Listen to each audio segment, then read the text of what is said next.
Hello நண்பர்களே, வணக்கம். நான் உங்கள் பிரியா. நம்ம இன்னைக்கு பார்க்க போகிற பதிவு என்ன அப்படின்னு பார்த்தீங்கன்னா, நாளைக்கு வந்து மார்கழி செவ்வாய்க்கிழமை. நாளைக்கு வந்து முருகர் வழிபாடு செய்கிறவங்க வந்து என்னென்னலாம் பண்ணலாம், அப்புறம் வந்து இந்த ஒரு பூவை வைத்து வழிபாடு செஞ்சுட்டு வந்தோம் அப்படின்னா கண்டிப்பாக நம்மளுக்கு வந்து என்ன வரம் வேண்டி கேட்டாலும் கட்டாயமாக அது வந்து நிறைவேறுமாம். அது என்ன பூங்கிறதையும் இந்த பதிவில் வந்து நம்ம வந்து பார்க்கலாம்.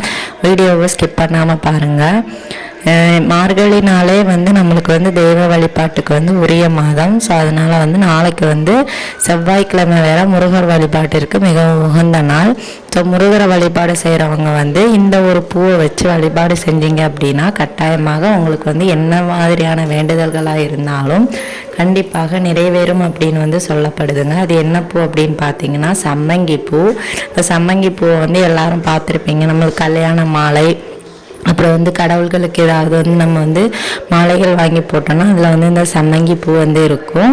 ஸோ அந்த பூவை வச்சு நாளைக்கு வந்து நம்ம வந்து மாலை கட்டி போட்டு முருகப்பெருமானுக்கு மாலையாக போடாட்டியும் கூட பரவாயில்ல, ஒரே ஒரு பூ கிடைத்தாலுமே நாளைக்கு வந்து விசேஷம்தான். ஸோ அந்த பூ கிடைச்சது அப்படின்னா மறக்காமல் முருகப்பெருமானுக்கு வைத்து வழிபாடு செய்யுங்க. அதே மாதிரி நாளைக்கு வந்து நீங்கள் வந்து என்ன நைவேத்தியம் செய்யலாம் அப்படின்னு பார்த்தீங்கன்னா, திணை மாவில் வந்து என்னது கிடைச்சாலும், இல்லை திணையில் வந்து என்ன செஞ்சு வைக்க முடியுமாலும் திணை கஞ்சியோ இல்லை திணை மாவில் வந்து உருண்டை பிடிச்சோ இல்லை வந்து தேனும் திணை மாவுமோ வைக்கலாம். இது வந்து முருகனுக்கு வந்து உகந்த ஒரு பிரசாதம், முருகனுக்கு வந்து மிகவும் பிடித்த ஒரு பிரசாதம். இதை வந்து நாளைக்கு வந்து நீங்கள் வந்து வைக்கலாம். அப்படி எதுவுமே கிடைக்கல அப்படின்னா, உங்களுக்கு வந்து திணையிலலாம் வாங்குறதுக்கு இஷ்டம் இல்லை அப்படின்னா நீங்கள் வந்து வெறும் பாலும் தேனும் மட்டும் வைக்கலாம். இல்லை வெறும் பாலும் மட்டும் வைக்கலாம். லைட்டாக நாட்டு சர்க்கரை கலந்து கூட வைக்கலாம். அப்படி வச்சாலுமே போதும். ஒன்றும் இல்லைனா வெறும் பச்சை தண்ணி கூட வச்சா போதுங்க. கட்டாயமாக முருகப்பெருமான் வந்து ஏற்றுக்கொள்வார். நாளைக்கு வந்து யார் யாரெல்லாம் வந்து வழிபாடு செய்யலாம் பார்த்தீங்கன்னா, எல்லாருமே பண்ணலாம். பிரம்ம முகூர்த்த வழிபாடு செய்யலாம், ஒரே நேரத்தில் பண்ணலாம். காலையில் வந்து 6 to 7, மத்தியானம் 1 to 2, இரவு வந்து 8 to 9. நீங்கள் வந்து ஒரு சில பேர் வந்து வேலைக்கு போகிறவங்களா இருந்தீங்க அப்படின்னா நைட்டு வர்றதுக்கு லேட் ஆகும் அப்படின்னா நீங்கள் வந்து காலையில் வேலைக்கு கிளம்புறதுக்கு முன்னாடியே கண்டிப்பாக முருகனை வந்து வழிபாடு செஞ்சுட்டு போங்க. உங்களுக்கு வந்து அன்னைய நாளே வந்து மிகவும் சிறப்பானதாக இருக்கும்.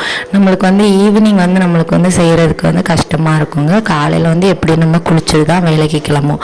அந்த டைமில் வந்து நீங்கள் வந்து விளக்கு ஏற்றணும், அவருக்கான நாமங்கள் சொல்லணும்லாம் அவசியம் கிடையாது.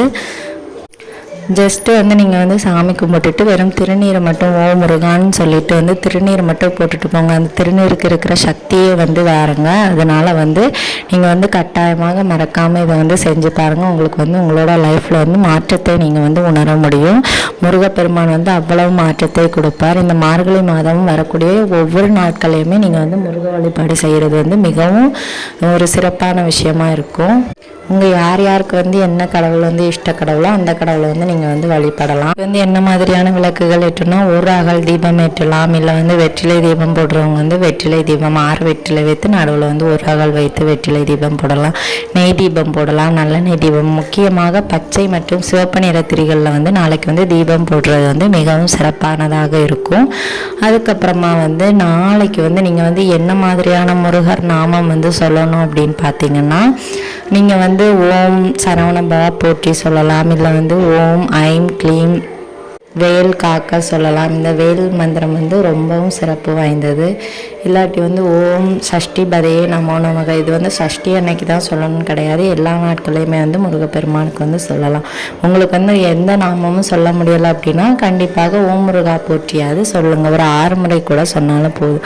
கந்த சஷ்டி கவசம் படிக்க முடிஞ்சால் கந்த சஷ்டி கவசம் படிங்க. நாளைக்கு வந்து உங்களுக்கு வந்து என்ன மாதிரியான வேண்டுதல்கள் இருந்தாலும் ஒரே ஒரு ரூபாய் நாணயத்தை வைத்து உங்களோட வேண்டுதல்களை வந்து நீங்கள் வந்து முருகப்பெருமான் கிட்ட கேட்டு அந்த 1 ரூபாயை வந்து ஒரு சிவப்பு நிற துணியில இல்லை பச்சை நிற துணியில அவருக்கு காலுக்கு கீழே வந்து கட்டி வச்சுருங்க. இல்லாட்டி ஏற்கனவே நீங்கள் வந்து காசு முடிஞ்சு வச்சுருக்கீங்க அப்படின்னா அது கூட சேர்த்து வைத்து ஏதாவது கோவில் உண்டியலில் வந்து கொண்டு போய் இந்த காசை வந்து சேர்த்துருங்க. மார்கழி மாதத்தில் வந்து வரக்கூடிய ஒவ்வொரு நாளுமே முருகப்பெருமானுக்கு வந்து உரிய நாள் தான். நாளைக்கு வந்து செவ்வாய்க்கிழமை மிகவும் வந்து உரித்தான நாள். நீங்கள் வந்து மறக்காமல் இந்த வழிபாடை வந்து செஞ்சு பாருங்கள். இந்த ஒரு பூ கிடைத்தது அப்படின்னா மிகவும் விசேஷமாக இருக்கும். கிடைக்கல அப்படின்னா என்ன செய்கிறது அப்படின்னா, ஒன்றும் செய்யானாங்க கிடைக்கிற பூவை வச்சு வழிபாடு செய்யுங்க. ஒரு சில பேருக்கு விளக்கேற்றுறதுக்கு கூட டைம் இருக்காது. அந்த மாதிரி இருக்கிற இருக்கிறவங்க என்ன செய்யலாம்னு கேட்டிங்கன்னா, உங்களுக்கு எப்போ இஷ்டப்பட்ட டைமோ, எப்போ உங்களுக்கு வந்து வைக்கிறதுக்கு வந்து ஃப்ரீயாக இருக்குதோ அந்த டைமில் வச்சு வழிபாடு செய்யுங்க. கட்டாயமாக முருகன் அருள் உங்களுக்கு வந்து கிடைக்கணும். அந்த கடவுளாகிய அந்த கடவுள் நம்ம அனைவரையுமே காப்பாற்றுவார். இந்த வீடியோவின் முழு பதிவை பார்த்ததற்கு மிக்க நன்றி.